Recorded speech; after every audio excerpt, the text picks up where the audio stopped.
2 years ago, Malaysia Airlines Flight 370 disappeared somewhere over the Indian Ocean with 239 people on board. What then grew into humanity's largest, most expensive search operation has also been among its most frustrating and beguiling.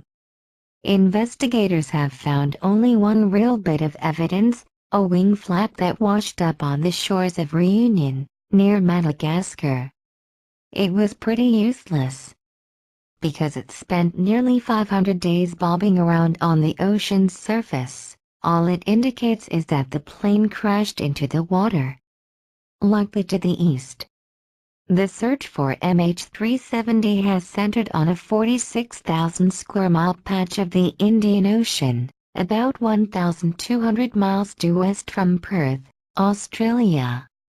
Investigators, led by the Australian Transport Safety Bureau, chose that area based on intricate and innovative calculations, turning the last contact with the Boeing 777 into a rough guess as to where it hit the water. So far, search parties have covered more than 70% of the region and found zero sign of the missing plane. They did discover a 19th century shipwreck, though, which is pretty cool. Once the 46,000 miles are covered, likely this summer, they're going to call it. The whole situation has pissed off more than a few people. Serious mistakes early on, like poking around the South China Sea instead of the Indian Ocean, and misinformation, like the false report that the jet climbed to 45,000 feet, impossible for a fully loaded 777, encouraged distrust and diverging theories from the start. So, no surprise, not everyone believes the officially sanctioned team is looking in the right spot. Now a group of private citizens calling themselves MH 370 believes the plane is somewhere else entirely, and they want to go get it. Smoke in the cockpit. The ringleader of the effort is Chris Goodfellow, a name you might remember if you've been following the story. 10 days after MH370 lost contact with air traffic control while en route from Kuala Lumpur to Beijing, Goodfellow, a Canadian Class 1 instrumented-rated pilot for multi-engine planes, published a remarkably simple and compelling theory about what happened. He argued the crew was confronted by some major event on board, like smoke in the cockpit from a landing gear fire, and turned the plane south to head for an airport on a nearby island. That turn south was picked up by radar, after the plane's communications system had been shut down.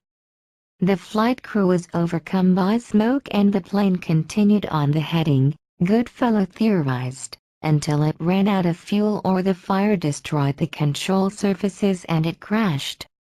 You will find it along that route. Looking elsewhere is pointless.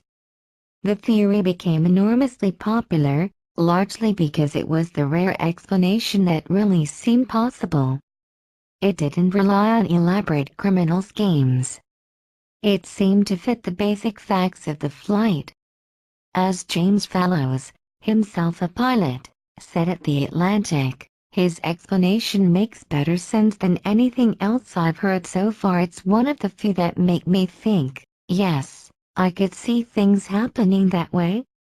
Goodfellow's math, based on that heading and the plane's fuel reserves, puts the wreckage roughly 500 miles south of the official search area.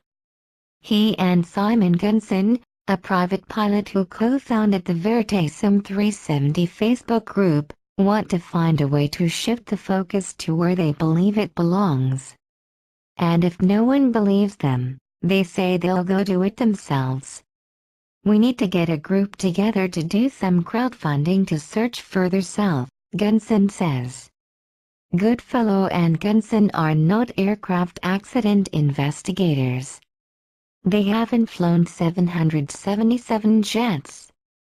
They don't have any money to go search for themselves, and no clear plan for getting any.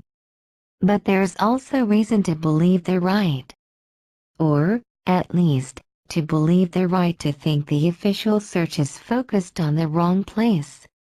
The current area of focus is so big, it's just as good as throwing a dart at a map and saying, "That's where we should look," says Greg Fife, a former National Transportation Safety Board investigator.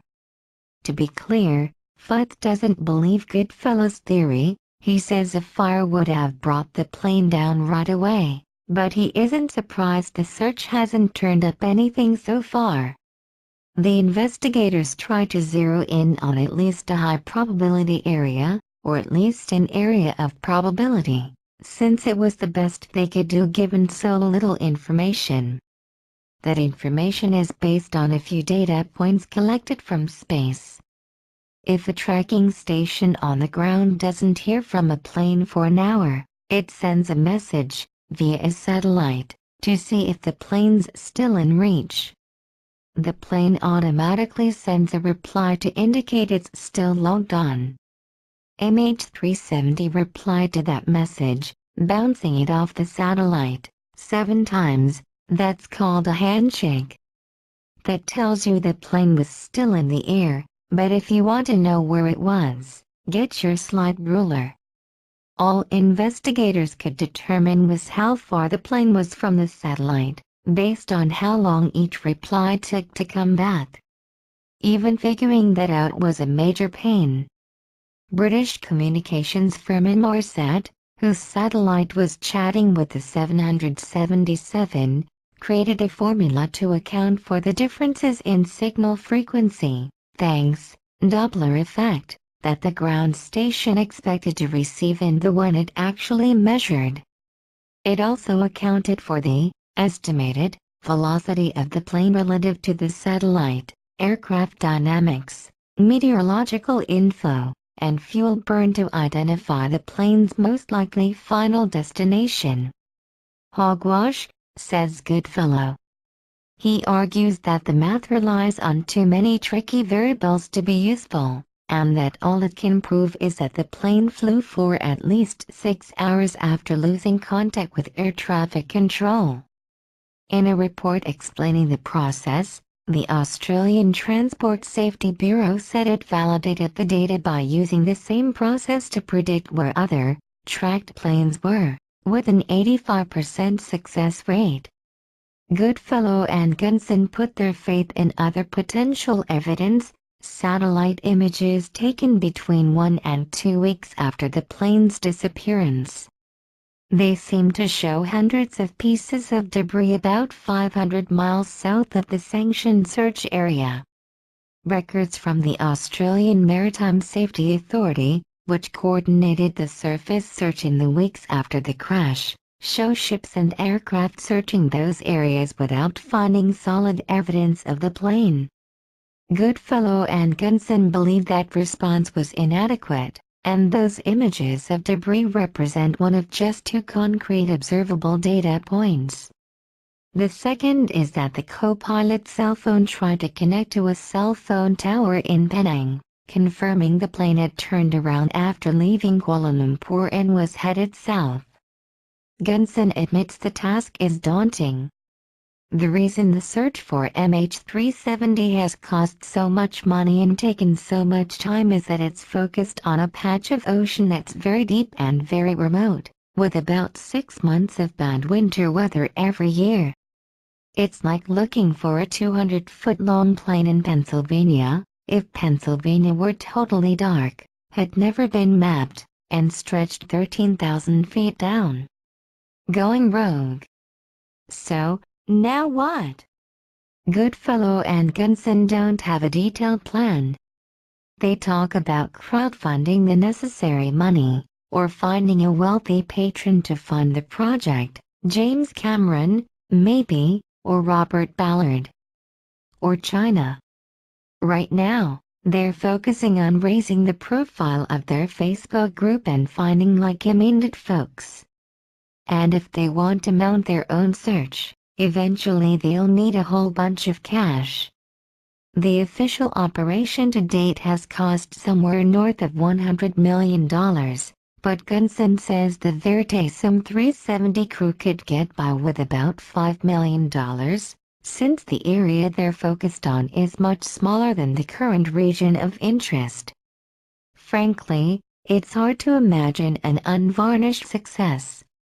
In situations like this, it's easy to think you're right and everyone else is wrong, says Richard Gillespie, director of the International Group for Historic Aircraft Recovery. He's spent most of his career independently hunting for lost aircraft. Amelia Earhart's plane is his ultimate goal, and knows how Goodfellow and Gunson feel.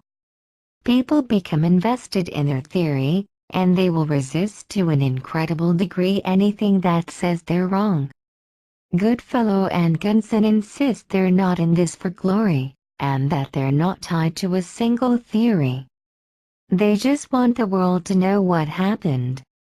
And if they do find wreckage, they don't need to be the ones to haul anything to the surface. They'll just make it public with a helping of